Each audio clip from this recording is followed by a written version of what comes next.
ಎಲ್ಲರಿಗೂ ನಮಸ್ಕಾರ. ಮನೆಯಲ್ಲಿ ಸುಖ, ಶಾಂತಿ, ನೆಮ್ಮದಿ ನೆಲೆಸಲು ರಾಮನವಮಿಯಂದು ತಪ್ಪದೆ ಈ ಕೆಲಸಗಳನ್ನು ಮಾಡಿ. ಅವು ಯಾವುವು ಎಂಬುದನ್ನು ಈ ವಿಡಿಯೋದಲ್ಲಿ ತಿಳಿದುಕೊಳ್ಳೋಣ. ಅದಕ್ಕಿಂತ ಮುಂಚೆ ಇನ್ನು ಯಾರು ನಮ್ಮ ಚಾನಲನ್ನು ಸಬ್ಸ್ಕ್ರೈಬ್ ಮಾಡಿಲ್ಲ, ಪ್ಲೀಸ್ ಸಬ್ಸ್ಕ್ರೈಬ್ ಮಾಡಿ. ಭಾರತದಲ್ಲಿ ಆಚರಿಸುವ ಪ್ರಮುಖ ಹಬ್ಬಗಳಲ್ಲಿ ರಾಮನವಮಿ ಕೂಡ ಒಂದು.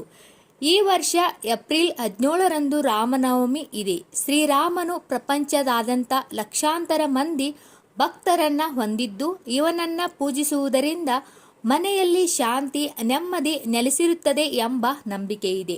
ಮನೆ ಆರ್ಥಿಕವಾಗಿ ಎಷ್ಟೇ ಸಮೃದ್ಧವಾಗಿದ್ದರೂ ಮಾನಸಿಕ ಶಾಂತಿ, ಸಂತೋಷ ಹಾಗೂ ನೆಮ್ಮದಿ ಬಹಳ ಮುಖ್ಯ. ಆದರೆ ಕೆಲವರಿಗೆ ಮನೆಯಲ್ಲಿ ಶಾಂತಿ, ನೆಮ್ಮದಿ ಎಂಬುದೇ ಇರುವುದೇ ಇಲ್ಲ. ಇನ್ನು ಕೆಲವರು ಎಷ್ಟೇ ದುಡಿದರೂ ಹಣಕಾಸಿನ ಕೊರತೆ ಕಾಡಬಹುದು. ಅದಕ್ಕೆ ಕಾರಣಗಳು ಹಲವು ಇರುತ್ತದೆ.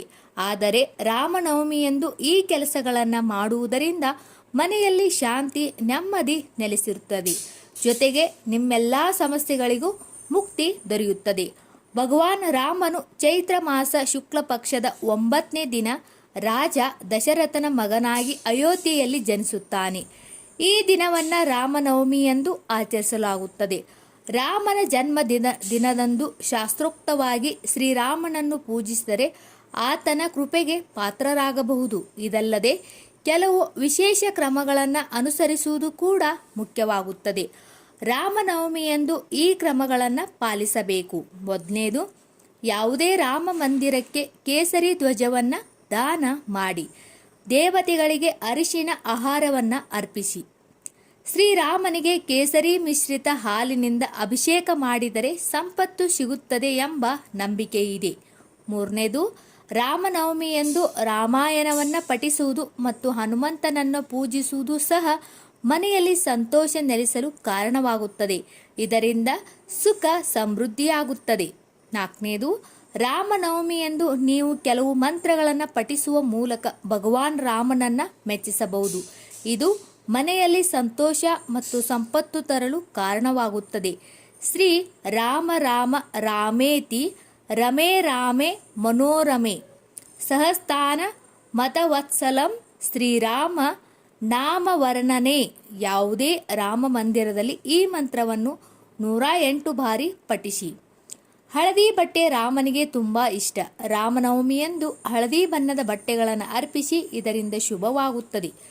ರಾಮನವಮಿಯಂದು ಬಡವರಿಗೆ ಅನ್ನ, ಬಟ್ಟೆ ದಾನ ಮಾಡಿ. ಇದು ತುಂಬ ಒಳ್ಳೆಯದು.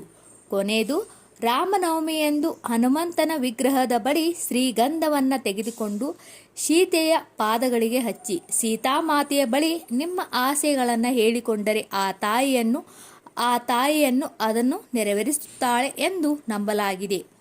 ಉಪವಾಸ ಮಾಡುವುದು ವಿಶೇಷ. ರಾಮನವಮಿ ಹಿಂದೂಗಳಿಗೆ ಬಹಳ ಪವಿತ್ರವಾಗಿದೆ. ಹಲವು ಜನರು ಈ ದಿನ ಇಡೀ ದಿನ ಉಪವಾಸ ಮಾಡುತ್ತಾರೆ. ಇದು ಬೆಳಿಗ್ಗೆಯಿಂದ ಮರುದಿನ ಬೆಳಿಗ್ಗೆವರೆಗೆ ಇರುತ್ತದೆ. ರಾಮ ಜಪ ಮಾಡುವುದರಿಂದ ಪವಿತ್ರವಾಗುತ್ತದೆ. ರಾಮನವಮಿಯಂದು ಉಪವಾಸ ಮಾಡುವವರು ಅತ್ಯಂತ ಕಠಿಣವಾದ ಉಪವಾಸವನ್ನು ಆಚರಿಸುತ್ತಾರೆ. ಕೆಲವು ಭಕ್ತರು ನೀರು ಮತ್ತು ಹಣ್ಣುಗಳನ್ನು ತೆಗೆದುಕೊಳ್ಳುತ್ತಾರೆ. ಭಗವಾನ್ ರಾಮನು ಅಯೋಧ್ಯೆಯಲ್ಲಿ ಜನಿಸಿದನೆಂದು ನಂಬಲಾಗಿದೆ ಮತ್ತು ರಾಮನವಮಿಯನ್ನು ಅಯೋಧ್ಯೆಯಲ್ಲಿ ಬಹಳ ವಿಜೃಂಭಣೆಯಿಂದ ಆಚರಿಸಲಾಗುತ್ತದೆ. ರಾಮನವಮಿಯ ಸಂದರ್ಭದಲ್ಲಿ ಸರಯೂ ನದಿಯಲ್ಲಿ ಸ್ನಾನ ಮಾಡಲು ಭಕ್ತರು ಅಯೋಧ್ಯೆಗೆ ಬರುತ್ತಾರೆ. ರಾಮ ಮಂದಿರಕ್ಕೆ ಭೇಟಿ ನೀಡಿ ಶ್ರೀರಾಮನನ್ನು ಪೂಜಿಸುವವರಿಗೆ ತೊಂದರೆಗಳು ದೂರವಾಗುತ್ತವೆ ಎಂಬ ನಂಬಿಕೆ. ರಾಮನನ್ನು ಅತ್ಯಂತ ಭಕ್ತಿಯಿಂದ ಪೂಜಿಸಬೇಕು.